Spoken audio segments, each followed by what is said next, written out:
दोस्तों स्वागत है आप सभी का यूपी की 25 महत्वपूर्ण बड़ी खबरों में। आइए जानते हैं देश और दुनिया की खास खबरें। बैंक अपडेट है, गैस सिलेंडर के बारे में बताएंगे और साथ ही गोल्ड सिल्वर सस्ता हुआ है या महंगा, इसके बारे में जान लेते हैं। वेदर रिपोर्ट भी सामने आ गई है, कैसा रहेगा एक हफ्ते का मौसम, आइए इसको भी जान लेते हैं। इस वीडियो में आप अंत तक बने रहिएगा क्योंकि 4 धाम यात्रा को लेकर खास जानकारी आई है। हाईकोर्ट ने जमानत पर फैसला सुरक्षित रख लिया है मनीष सिसोदिया का, इसको लेकर भी बड़ा बयान आया है। आप हमारे साथ इस वीडियो में अंत तक बने रहिए। चलिए शुरू करते हैं। देखिए बात करें पहले खबर की तो एसबीआई ने एफडी की ब्याज दरों में 0.75% तक की बढ़ोतरी कर दी है। 180 से लेकर 210 दिनों तक की एफडी पर अब आपको 6% का रिटर्न मिलेगा। आप यहां पर नई ब्याज दरें देख सकते हैं। देश के सबसे बड़े सरकारी bank state bank of India SBI ने फिक्स डिपॉजिट एफडी की ब्याज दरों में बढ़ोतरी कर दी है। एसबीआई ने 46 दिन से लेकर 179 दिन तक की एफडी की ब्याज दरों में 4.75% से बढ़ाकर 5.50 तक कर दिया है। 180 से 210 दिन की एफडी पर 5.6% के बजाय अब 6% ब्याज मिलेगा। वहीं इसी तरह 211 दिन से लेकर 1 साल तक के कम समय की एफडी पर 6% की जगह पर 6.25% तक का ब्याज मिलेगा। वहीं अब आप इस लिस्ट में देख सकते हैं एसबीआई कितना ब्याज दे रहा है एफडी पर। नई ब्याज दर और सीनियर सिटीजन की ब्याज दर आप यहां पर देख सकते हैं। आप जितने अधिक समय का एफडी कराएंगे उतना अच्छा रिटर्न आपको मिलेगा। यूपी के सीएम योगी आदित्यनाथ की मां एम्स में भर्ती हैं। जीरियाट्रिक वार्ड में चल रहा है इनका इलाज। यूपी के सीएम योगी आदित्यनाथ की मां एम्स में भर्ती कराई गई हैं। एम्स प्रशासन का कहना है कि वृद्धावस्था में होने वाली दिक्कतों के चलते उन्हें रूटीन चेकअप के लिए भर्ती किया गया है। योगी बोले सपा ने युवाओं के हाथों में तमंचा दिया तो बीजेपी ने टैबलेट दिया है। ये चुनाव राम भक्तों और रामद्रोहियों के बीच है। सीएम योगी आदित्यनाथ बांदा में जनसभा को संबोधित कर रहे थे और विरोधियों पर जमकर निशाना साधा। उन्होंने कहा बुंदेलखंड तो पहले से बहुत बदल गया है। सपा ने यहाँ लोगों के हाथों में तमंचे पकड़वाए थे, हमने युवाओं को टैबलेट दिया है। सपा और बसपा ने यहाँ के संसाधनों को लूटा और लोगों को प्यासा छोड़ दिया। तो 17वीं किस्त का पैसा किस महीने में आएगा, आइए फटाफट से जान लेते हैं। किसान निधि के पैसे को लेकर बड़ी जानकारी सामने आई है। पीएम किसान योजना को लेकर एक बड़ा अपडेट है। दरअसल करोड़ों किसानों को इस बार 17वीं किस्त का इंतजार है। 16वीं किस्त का पैसा 28 फरवरी को आया था। अब ऐसे में 17वीं किस्त का बेसब्री से लोग इंतजार कर रहे हैं कि कब जारी होगा और हमें पहले से क्या तैयारी कर लेनी है। देखिए पीएम किसान की अगली किस्त किस महीने में आएगी। मीडिया रिपोर्ट की माने तो देश के करोड़ों किसानों को मई के आखिरी सप्ताह में यानी अंतिम दिनों में या जून के पहली शुरुआत में 4 जून के बाद कभी भी किसान निधि का पैसा मिल सकता है। यानी उनका इंतजार बस अब थोड़े दिनों का है, उसके बाद ये इंतजार समाप्त होगा। 6,000 रुपए मिलते हैं, 2,000 रुपए इस बार आएगा। लेकिन ई-केवाईसी बेहद जरूरी है, जो नहीं कराएगा उनके खाते में पैसा नहीं आएगा। 16वीं किस्त में भी बहुत सारे किसान धारक बाहर हुए थे और आप बता दें पिता या पुत्र में सिर्फ पिता को ही किसान निधि मिलेगी। अगर पिता नहीं है तो पुत्र को किसान निधि मिलेगी, दोनों को नहीं मिलेगी। वही दोस्तों कई यूजर के फेसबुक और इंस्टाग्राम अकाउंट डाउन हो गए। फीड रिफ्रेश करने पर परेशानी आ रही है। 2 महीने पहले भी इसी प्रकार से डाउन हुआ था। सोशल मीडिया ऐप फेसबुक और इंस्टाग्राम 15 मई को दुनिया भर में कई यूजर के लिए डाउन हो गया। डाउन डिटेक्टर पर सैकड़ों यूजर ने इन ऐप से जुड़ी समस्याओं का रिपोर्ट किया। यूजर को अपनी फीड रिफ्रेश करने में परेशानी आ रही थी। फेसबुक और इंस्टाग्राम अभी तक आउटेज से जुड़ा कोई आधिकारिक बयान तो जारी नहीं हुआ है। इसे ठीक होने में कितना समय लगेगा इसको लेकर कोई जानकारी नहीं है। वहीं राजस्थान में खदान हादसे में एक अधिकारी की मौत हो गई। 15 घंटे में बचाए गए हैं 14 लोग।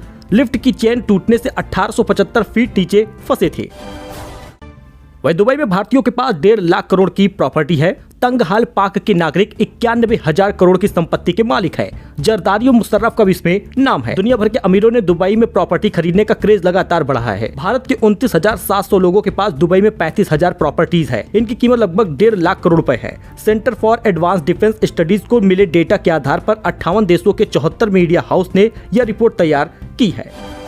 तो आईपीएल को लेकर बड़ा अपडेट है। दिल्ली लखनऊ लगभग बाहर हो चुका है। राजस्थान प्लेऑफ में पहुंच गया है। आज टॉप 2 में स्थिति मजबूत करने का इसके पास मौका है। दोस्तों 64 मैच खेले जा चुके हैं आईपीएल में। सीजन के 64वें मैच में दिल्ली कैपिटल ने लखनऊ सुपर जायंट्स को 19 रन से हराया। दिल्ली अपने सभी लीग मैच खेलकर 14 अंक के साथ पॉइंट टेबल में 5वें नंबर पर आ गई है। इससे लखनऊ के 16 पॉइंट तक पहुंचने की संभावना खत्म हो गई और राजस्थान 16 पॉइंट के साथ प्लेऑफ के लिए क्वालिफाई हो गया है। लखनऊ 12 अंक के साथ 7वें नंबर पे है। यहाँ पे आप टेबल भी देख सकते हैं आईपीएल 2024 का पॉइंट टेबल, जिसमें केकेआर क्वालिफाई हो गया है, राजस्थान क्वालिफाई कर लिया है। बाकी Gujarat Titans, Mumbai Indians, Punjab Kings ये सभी टीमें बाहर हैं और दिल्ली भी अब बाहर हो चुकी है।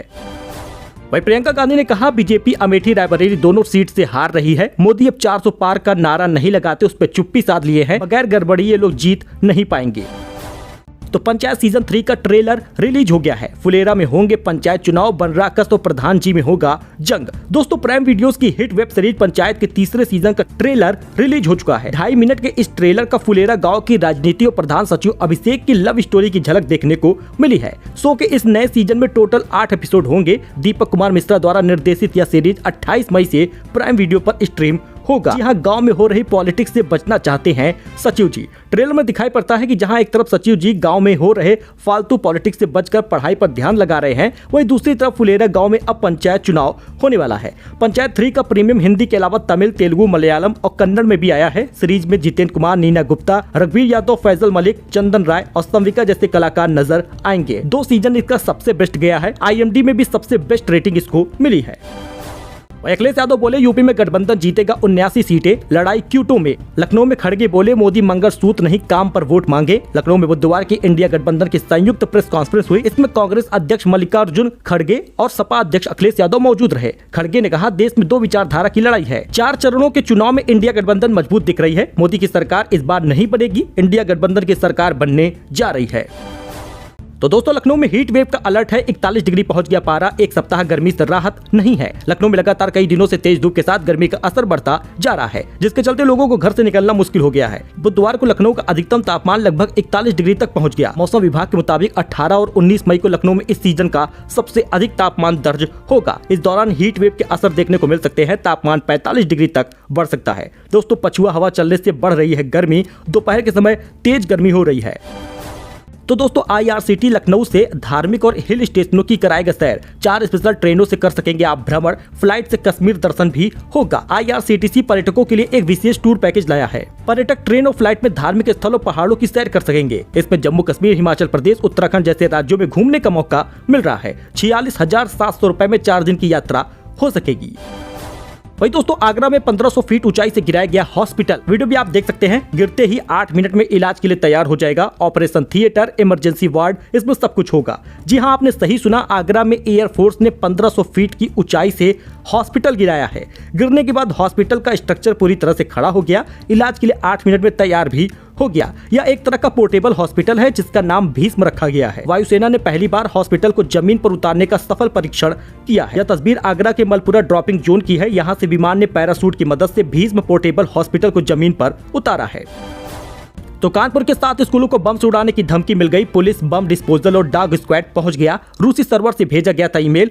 दोस्तों सबसे पहले दिल्ली के स्कूलों में इस प्रकार के ईमेल पहुंचे, उसके बाद गुजरात में, फिर जयपुर में, फिर लखनऊ में, और अब आप देख सकते हैं लखनऊ, कानपुर और छोटे मोटे जिलों में भी इस प्रकार के मैसेज आ रहे हैं। दिल्ली, NCR और लखनऊ के बाद अब कानपुर में 7 स्कूलों को बम से उड़ाने की धमकी मिली है। बुधवार सुबह पुलिस, बम निरोधक दस्ता और डॉग स्क्वाड की टीम वहां पर पहुंच गई। पुलिस सबसे पहले गुमटी इलाके में श्री सनातन धर्म एजुकेशन स्कूल पहुंची। पुलिस को देखकर वहां हड़कंप मच गया। बच्चे सहम गए, क्लासरूम से बाहर आ गए, कुछ बच्चे तो रोने लगे। कुल मिलाकर आप देख सकते हैं किस प्रकार से अफरा तफरी मच गई थी। इस समय सिर्फ स्कूलों को बम से उड़ाने की अफवाहें फैल रही हैं। कई जगहों पर ईमेल वगैरह भी आता है। बाकी आप देख सकते हैं बच्चों को तुरंत छुट्टी कर दी गई, वो अपने घरों पर जाने लगे। किस प्रकार से क्लासरूम वगैरह, स्टाफ रूम वगैरह में डॉग स्क्वाड के द्वारा चेकिंग हो रही थी।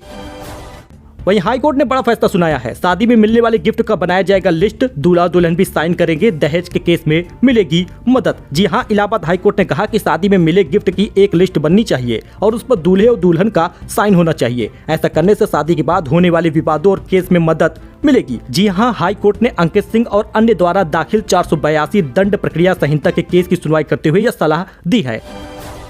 वहीं आजमगढ़ में 16 मई को नहीं उड़ेगी ड्रोन। पीएम के दौरे को देखते हुए जिला प्रशासन ने बड़ा निर्णय लिया है। तैयारियों में जुट गया है प्रशासन। देश के प्रधानमंत्री नरेंद्र मोदी 16 मई को आजमगढ़ जिले के दौरे पर है। जिले के निजामाबाद थाना क्षेत्र के गंधुई में आयोजित जनसभा को संबोधित करेंगे। जिले की जनता से आजमगढ़ से भाजपा प्रत्याशी दिनेश लाल यादव निरहुआ और लालगंज लोकसभा से भाजपा के प्रत्याशी नीलम सोनकर को जिले की जनता से जिताने की अपील करेंगे। इस बीच आपको बता दें, बड़ा फैसला हुआ है। 16 मई को यहाँ पर ड्रोन नहीं उड़ेगा। लोकसभा चुनाव 2024 को लेकर बड़ा अपडेट आया। बंगाल में अमित शाह बोले कांग्रेस को डरना है तो डरे, पीओके भारत का हिस्सा है, हम इसे लेकर रहेंगे। पश्चिम बंगाल के हुगली में गृह मंत्री अमित शाह ने बुधवार को एक रैली की थी। इस दौरान उन्होंने ये बयान दिया है। उन्होंने कहा, ममता बनर्जी कांग्रेस सिंडिकेट कहती है कि धारा 370 को मत हटाओ। मैंने संसद से पूछा क्यों ना हटाए, तो उन्होंने कहा कि खून की नदियां बह जाएंगी। 5 साल हो गए हैं, खून की नदियां छोड़ो, किसी की कंकड़ चलाने की हिम्मत नहीं है। वहीं पर एक बयान भी उन्होंने दिया कि पीओके भारत का हिस्सा है, इसे हम लेकर रहेंगे। वही दोस्तों मनीष सिसोदिया की कस्टडी 15 दिन के लिए और बढ़ा दी गई है। सीबीआई केस में आरोपों पर बहस नहीं हुई, अगली सुनवाई 30 मई को होगा। शराब नीति केस में दिल्ली के पूर्व डिप्टी सीएम मनीष सिसोदिया की जुडिशियल कस्टडी 30 मई तक बढ़ा दी गई है। राउज एवेन्यू कोर्ट ने बुधवार 15 मई को सुनवाई के दौरान स्पेशल जज कावेरी बावेजा ने कहा कि मनीष के खिलाफ सीबीआई केस में 30 मई को आरोप तय किए जाएंगे। तो चार धाम यात्रा को लेकर बड़ा अपडेट आ रहा है। 45 किलोमीटर लंबा जाम लगा है, इंतजार में 11 की मौत हो चुकी है। उत्तराखंड डीजीपी का राज्यों को लेटर मिल गया है, 31 मई तक कोई वीआईपी ना भेजे। जी दोस्तों, अगर आप भी उत्तराखंड में चार धाम यात्रा करने का प्लान बना रहे हैं तो फिलहाल इसे टाल दीजिए, क्योंकि गंगोत्री और यमुनोत्री धामों पर रिकॉर्ड तोड़ भीड़ के चलते सरकारी व्यवस्थाएं ध्वस्त हो चुकी है। दोनों धामों के लिए जब आप हरिद्वार से आगे बढ़ते हैं तो 170 किलोमीटर दूर बरकोट तक 45 किलोमीटर लंबा जाम आपको नजर आएगा। कुल मिलाकर उत्तराखंड के डीजीपी अभिनव कुमार ने बुधवार को हाई लेवल मीटिंग के दौरान ये फैसला भी सुना दिया और हर राज्यों को लेटर दे दिया है कि वीआईपी बिल्कुल मत भेजे। 2,76,416 श्रद्धालु चार धाम के दर्शन कर चुके हैं। 10 मई को कपाट खुलने के बाद अब तक 1,26,306 श्रद्धालुओं ने केदारनाथ पहुंचकर दर्शन किया है। जी हाँ, उन्होंने कहा लोगों के लिए न रुकने का ठिकाना है, न खाने पीने की व्यवस्था है। ऐसे में लोग अलर्ट रहें और घर पर रहे सावधानी जरूर बरतें। वही रामचरितमानस और पंचतंत्र को यूनेस्को की मान्यता मिल गई है। Memory of the world Asia Pacific regional register में शामिल किया गया है। United Nation Educational Scientific and Cultural Organisation UNESCO ने रामचरितमानस, पंचतंत्र और सहृदय लोकन की वैश्विक मान्यता दी है। इन साहित्यिक रचनाओं में memory of the world Asia Pacific regional register यानी MOWCAP में शामिल किया गया है। वही पाक मूल के बिजनेसमैन बोले मोदी भारत के बेहतरीन लीडर है। उन्होंने कहा कि पाकिस्तान को भी उनके जैसा नेता चाहिए जो समस्याओं का हल निकाल सके। पाकिस्तानी मूल के अमेरिकी बिजनेसमैन साजिद तरार ने प्रधानमंत्री नरेंद्र मोदी को एक ताकतवर नेता बताया है। बिजनेसमैन ने कहा कि मोदी न केवल भारत के लिए बल्कि पूरी दुनिया के लिए एक अच्छे नेता है। उन्होंने उम्मीद जताई है कि एक दिन पाकिस्तान को भी उनके जैसा नेता मिल सकेगा। तो आइए फटाफट गोल्ड सिल्वर के प्राइस के बारे में जान लेते हैं, क्योंकि सोना चांदी के दाम में तेजी आई है। सोना 72,725 का मिलेगा, चांदी 84,206 रुपए प्रति किलोग्राम बिक रही है। जी हां, IBJA की रिपोर्ट के अनुसार 10 ग्राम सोना 24 कैरेट का 390 रुपए महंगा हो गया, अब 72,725 का मिलेगा। आप यहाँ पे कैरेट के हिसाब से सोने के दाम देख सकते हैं। वही अब 3 दिन में सेटल हो जाएगा EPF claim. Medical, education, marriage और हाउसिंग पर्पस के लिए मिलेगी सुविधा। पहले 15 से 20 दिन लगते थे। कर्मचारी भविष्य निधि EPF के कुछ विड्रॉल क्लेम अब केवल 3 दिन में सेटल होंगे। EPFO ने मेडिकल, एजुकेशन, मैरिज और हाउसिंग पर्पस के एडवांस क्लेम के लिए ऑटो मोड सेटलमेंट की शुरुआत की है। सो दोस्तों, ये कुछ अपडेट था, नई जानकारी थी जो आपके साथ शेयर की गई है। आई होप कि आपको ये पसंद आया होगा। मिलते हैं एक नई वीडियो में एक नई जानकारी के साथ। आप किस जिले से देख रहे हैं इस वीडियो को कमेंट करिएगा, वीडियो को लाइक करके चैनल सब्सक्राइब करिएगा। मिलते हैं नई जानकारी के साथ। धन्यवाद।